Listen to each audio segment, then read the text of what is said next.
saya Jessica Alexandra. Saya umur 13 tahun dan saya tinggal di Tangerang. Saya memiliki pengalaman di mana dulu saya sedang berdiskusi dengan orang tua saya tentang memilih baju.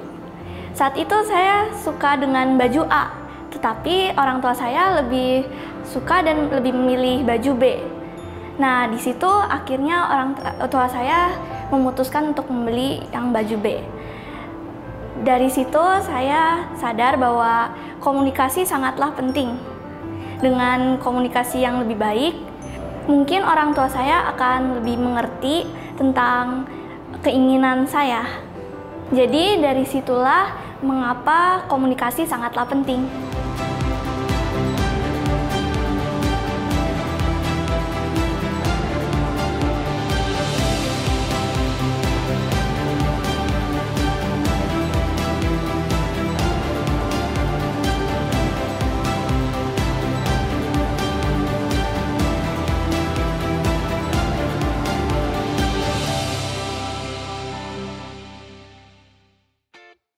Halo sahabat hidup dimanapun Anda berada. Kembali lagi bersama dengan saya Coach Tony Chen di dalam program kita bersama Solusi Hidup. Tadi kita baru saja mendengar bagaimana sahabat kita, adik kita, anak kita terkasih Sandra ya. Dia bercerita bagaimana ternyata ada konflik. Ternyata ada terjadi kesalahpahaman antara dia dengan maminya. Nah, sahabat hidup dimanapun Anda berada, Sandra pun tadi mengatakan bahwa komunikasi itu penting. Nah, pentingkah komunikasi buat kita semua? Bagaimana menurut sahabat hidup? Pada kesempatan kali ini, saya kedatangan seorang sahabat saya yang luar biasa. Beliau adalah seorang praktisi di dalam bidang public speaking. Beliau adalah seorang pelatih di dalam komunikasi. Dan rekan kerja saya yang luar biasa, dan kita mau sambut kehadirannya Coach Fitri. Salam jumpa. Salam Coach jumpa, Fitri. Coach Wah, Tony. akhirnya ya. Akhirnya kita sampai juga di hari ini ya. Kita bisa berjumpa, kita bisa sama-sama untuk kita berbincang-bincang ya. Terutama tadi ada yang menarik nih. Adik kita Sandra ini bercerita bahwa katanya ada konflik terjadi, itu masalahnya karena komunikasi nih Coach ya. Nah, kira-kira bagaimana nih Coach Fitri melihat hal ini sebagai sesuatu yang penting nggak? Karena kan tadi Sandra bilang komunikasi itu penting gitu ya. Benar sekali ya Coach Tony, karena komunikasi itu di dalam kehidupan kita perlu ya. Bukan hanya anak-anak sih, sebenarnya orang dewasa juga perlu. Kadang aja kita memulai satu perbincangan aja kita bisa salah paham karena komunikasi yang tidak jelas. Betul ya. Ya. Benar ya. Jadi ternyata berbicara itu belum tentu berkomunikasi, betul ya? Ya, mungkin hanya sekedar berbicara. Saya mau makan sudah, tapi kan tidak semua orang paham makan seperti apa, mau hidangkannya seperti apa, karena kan orang punya stylenya masing-masing. Betul sekali. Jadi berbicara itu berbeda dengan berkomunikasi. Benar. Berbicara itu manusiawi ya, betul ya. Tetapi kalau untuk bisa berkomunikasi itu gimana sih caranya, Coach Fitri? Jadi itu sangat perlu ya Coach Tony, karena zaman sekarang kita bisa melihat, apalagi di masa pandemik ini ya, kita bisa melihat bagaimana anak-anak itu, bukan hanya anak-anak, orang dewasa begitu pulang semuanya sibuk dengan dunia gadget ya, lihatnya hanya dunia maya, sehingga mereka itu bicara ya hanya sama dunia maya. Namun itu punya tantangan Coach Tony. Kenapa? Di saat kita berbicara, kita itu seperti hari ini, saya dengan Coach Tony ini berbicara berarti berkomunikasi dengan baik. Belum tentu semua orang bisa, benar? Betul. Karena ini adalah hal yang sangat tertantang gitu loh, harus lihat wajah orang, senyum, berbicara. Kalau secara dunia maya mungkin orang hanya sapa, iya lagi makan, iya saya lagi ini. Jadi kan orang merasa tingkat kepercayaan diri itu tidak teruji gitu loh. Betul sekali. Jadi komunikasi itu perlu belajar ya? Perlu. Kalau berbicara itu kan salah satu fase dalam tahap kehidupan manusia yang kalau anak makin lama makin besar dia pasti akan sampai bisa berbicara ya. Bener. Tetapi kalau untuk komunikasi ternyata harus belajar ya. Ya perlu. Kadang komunikasi itu penting gini Coach Tony. Kenapa kadang orang merasa bahwa, kenapa saya tidak jago berbicara? Kenapa saya tidak bisa berkomunikasi yang baik nih sama Coach Tony? Karena hal yang terjadi adalah mereka belum meningkatkan kepercayaan diri mereka dan cara berbicara itu seperti apa. Karena kan berkomunikasi itu penting ya, bahwa gimana cara saya menyampaikan dengan hal-hal yang baik nih. Halo, apa kabar Coach Tony? Pasti kita selalu kasih hal-hal yang berenergi, yang powerful. Nah, yang sering terjadi orang hanya sekilas berbicara tidak peduli. Ini menyinggung perasaan orang atau tidak, ini kalau saya bicara seperti ini terhadap Coach Tony bisa terima atau tidak. Makanya penting kan komunikasi di dalamnya gitu. Tetapi kan kita perlu menyadari ya, bahwa mungkin saya yakin sahabat hidup dimanapun Anda berada setuju ya, bahwa ternyata nggak banyak sekolah atau badan institusi pendidikan ya yang mengajarkan secara detail tentang bagaimana sih caranya berkomunikasi yang efektif. Apalagi sekarang kalau nggak salah saya membaca di seminarnya Coach Fitri ada komunikasi yang asertif gitu ya. Nah, lalu kalau boleh sedikit kasih bocoran nih ya, kira-kira kalau kita nih yang sekarang udah terlambat nih, udah keburu tua gitu ya, karena kan komunikasi ini nggak cuma hanya bicara mengenai anak dengan orang tua, ada juga masalah terjadi antara atasan dengan bawahan, antara suami dan istri, antara kakak dengan adik. Gitu pacar kan, juga ya. Pacar ya. Pacar juga ya. Iya, makanya banyak yang akhirnya ribut putus ya. Waduh. Karena sudah belajar komunikasi, akhirnya mereka nyambung lagi hubungannya, nggak jadi gitu putus ya. Nggak ya. jadi putus ya. Oke. Jadi boleh ya nyambung lagi ya. Baik, Coach Fitri, satu hal yang menarik nih ya. Bicara mengenai komunikasi, tadi kan kita udah sepakat nih bahwa komunikasi itu perlu dipelajari. Nggak cukup orang hanya berbicara. Nah, kira-kira kalau yang sekarang nih mau belajar berkomunikasi itu kira-kira mau fokusnya apa sih? Apa yang harus dipersiapkan supaya kita mampu bisa berkomunikasi dengan baik? Nah, apa yang perlu dipersiapkan? Nah, jadi kalau berkomunikasi ini sangat berhubungan dengan yang namanya public speaking ya. Karena gini, kita itu bisa aja berkomunikasi tapi kita tidak tahu how to do-nya loh. Bagaimana sih cara melakukannya? Kadang kita punya banyak nih ide, kita punya banyak hal yang pengen kita bincangkan terhadap lawan bicara, tapi kita tidak tahu bagaimana mengungkapkan, bagaimana melakukannya. Makanya kenapa kalau tahu ya bahwa ada 3 hal penting makanya berhubungan antara komunikasi itu dengan public speaking. Jadi seperti kita, kata itu penting untuk kita berbicara, berkomunikasi. Kemudian yang kedua juga perlu adalah intonasi kita juga berbicara. Oh, intonasi itu kayak nada ya? Kadang-kadang tinggi, kadang-kadang rendah gitu. Perlu, karena kan kadang kita malas ya dengerin orang yang kok bicaranya datar, kayak naik apa gitu. Jadi kalau istilahnya di dalam public speaking kita adalah namanya roller coaster mood. Di mana kita harus naik, di mana kita harus turun, gimana kita harus datar. Jadi orang bisa dapat feel-nya juga. Oh, saya sedang merasakan di saat Coach Tony bilang, "Wah, saya lagi sedih." Berarti saya memahami, oh, keadaan Coach Tony lagi sedih. Nah, itu kan perlu ya intonasinya. Jadi kalau tidak mungkin orang lagi bersedih tapi mukanya, ekspresi dia, intonasinya lagi happy. Beda ya. Dan juga yang pentingnya adalah body gesture.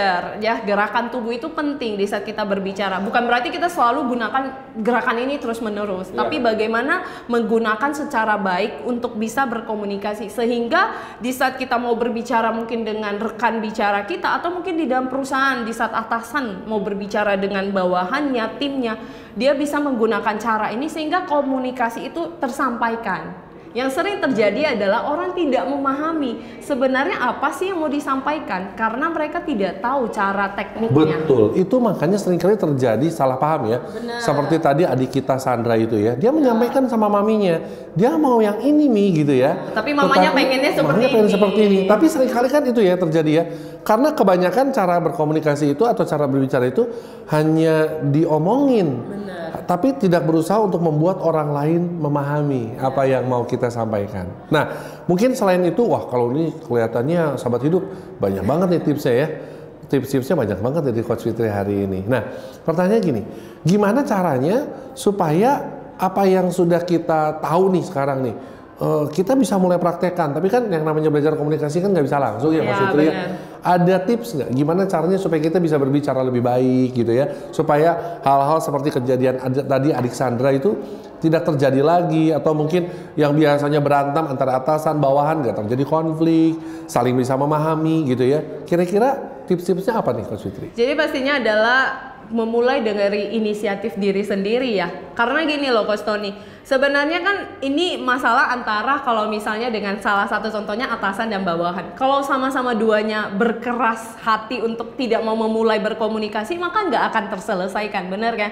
Jadi perlu adalah salah satu pihak untuk memulai inisiatif dulu, berbicara, berkomunikasi, dan pastinya mengungkapkan nih, oh maaf ya Coach Tony, sebenarnya saya tidak suka cara Coach Tony seperti ini. Nah ini kan saya mengungkapkan, akhirnya seorang Coach Tony bisa memahami, ini kan membangun sebuah komunikasi.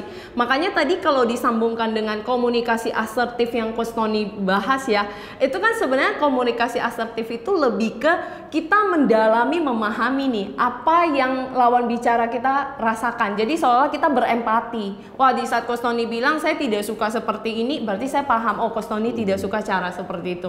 Nah akhirnya kita tidak akan melakukan. Balik lagi contoh yang seperti Sandra tadi, sebenarnya Sandra bisa berkomunikasi ya sama mama. Mama, saya tidak suka loh mama, cara mama ngatur Sandra nih harus pakai baju kayak begini, saya inginnya baju seperti ini, mama boleh ya kalau Sandra pakai sesuai keinginan Sandra. Nah di saat kalau Sandra memulai komunikasi, akhirnya mamanya memahami, wah ternyata saya salah ya, harusnya saya mulai dulu dengan komunikasi, bertanya dulu, sehingga adalah satu titik di mana antara benang merahnya kan, oh saya jadi paham anak saya sukanya seperti ini, saya sebagai orang tua harus memahami, dan dari orang tua juga sama, anak bisa memahami seperti itu. Ah, menarik sekali.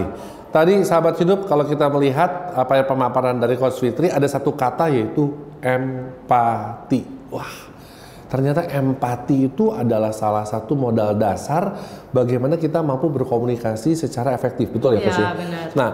Nah sekarang di segmen terakhir ini saya ingin menutup dengan begini.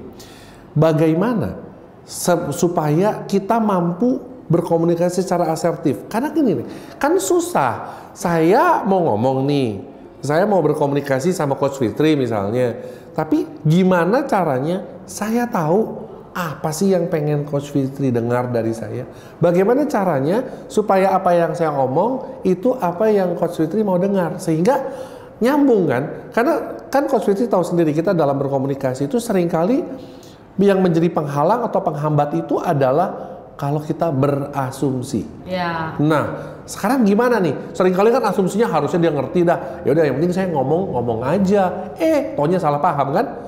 Nah, bagaimana kita bisa mampu berkomunikasi dan asertif, atau caranya gimana supaya saya tahu apa sih yang dia mau dengar? Caranya gimana tuh, Coach? Nah, pastinya kita perlu sering juga melakukan ini ya, berkomunikasi dengan orang dong Coach Tony. Karena gini, sama halnya kalau kita hari ini ingin bisa percaya diri, kita perlu latihan kan. Betul. Kita perlu punya jam terbang baru kita bisa berbicara. Betul. Kalau komunikasi juga sama, kita itu kan perlu juga sering berkomunikasi dengan orang. Nah yang perlu dilakukan adalah kita perlu, yang kayak tadi Coach Tony bilang benar sekali, jangan selalu terlalu banyak berasumsi. Kayaknya si Coach Tony gak suka ya, kayaknya dia itu gak suka lihat gaya saya bicara. Yang pastinya adalah harus punya confidence dulu, kepercayaan diri. Ya, okay. Karena di saat kita berbicara, kita bisa percaya diri, orang akan tertarik ya dengan kita, benar. Jadi di saat kita berbicara dengan baik, orang akan melihat, wah saya cocok nih bicara sama Coach Tony, karena saya melihat gayanya ini cocok seperti yang saya harapkan. Makanya yang pastinya adalah juga confidence itu penting. Dan yang kedua juga kita perlu ini loh, membuka diri. Kadang yang sering terjadi sebenarnya masalah dari akar masalah komunikasi kan keterbukaan, karena kita tidak bisa mengungkapkan nih, oh perasaan saya kalau lagi marah gimana, saya tidak suka seperti apa. Makanya kan kita perlu nih mengungkapkan. Yang sering terjadi, makanya kenapa sebuah hubungan bisa kurang baik, karena saya tidak pahami. Inginnya saya A, tapi inginnya lawan bicara saya B. Kan susah ya. Jadi, tapi di saat kita saling terbuka, wah saya suka ini, dan akhirnya bisa menilai. Sama hal kan di saat kita ingin memulai sebuah hubungan, misalnya dengan pacar Anda, dengan siapapun, Anda juga harus tahu dulu kan, PDKT dulu. Tidak mungkin Anda langsung main tembak, berarti langsung orang terima. Sama halnya dengan komunikasi. Di saat Anda ingin memulai komunikasi, kita tidak bisa, namanya siapa ya? Kenalan. Gak bisa dong, orang akan kaget ini siapa gitu. Jadi yang perlu dilakukan adalah membangun dulu gitu loh. Boleh membangun dari bagaimana cara bisa bicara biasanya dulu. Akhirnya secara perlahan kita bisa mengenal orang ini dengan kepribadian dia seperti apa.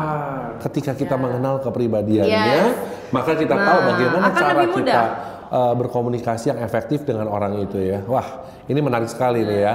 Baik, Coach Fitri, terima kasih. Terima kasih. Waktunya sungguh sangat berharga, bagus banget. Banyak sekali inspirasi, banyak sekali hal-hal positif yang kita dapat pelajari. Dan saya yakin para sahabat hidup dimanapun Anda berada, pada kesempatan kali ini kita bersyukur kedatangan Coach Fitri yang sudah memaparkan begitu dengan baik bagaimana caranya berkomunikasi dengan efektif dan asertif. Satu kesimpulan dari saya, closing statement dari saya, bahwa ternyata berkomunikasi itu hanya membutuhkan sebuah latihan. Berkomunikasi yang baik terdiri dari 3 pilar. Ketika kita mampu menyampaikannya dengan kontrol yang baik, dengan konten yang tepat, dan di dalam konteks yang tepat. Oleh sebab itu, mari kita bersama-sama tingkatkan diri cara kita berkomunikasi dengan sesama kita. Karena dengan komunikasi yang baik, maka relasi juga akan terjalin dengan baik. Kesalahpahaman itu wajar. Tetapi bagaimana kita mau bangkit lagi dari setiap kesalahpahaman yang pernah kita alami ketika kita berelasi dengan orang lain dan kita mulai memperbaiki relasi, karena tidak ada yang tidak mungkin, semua pasti bisa. Sekian episode kita kali ini bersama dengan Coach Fitri, dan sampai jumpa di acara Solusi Hidup episode berikutnya. Sampai jumpa.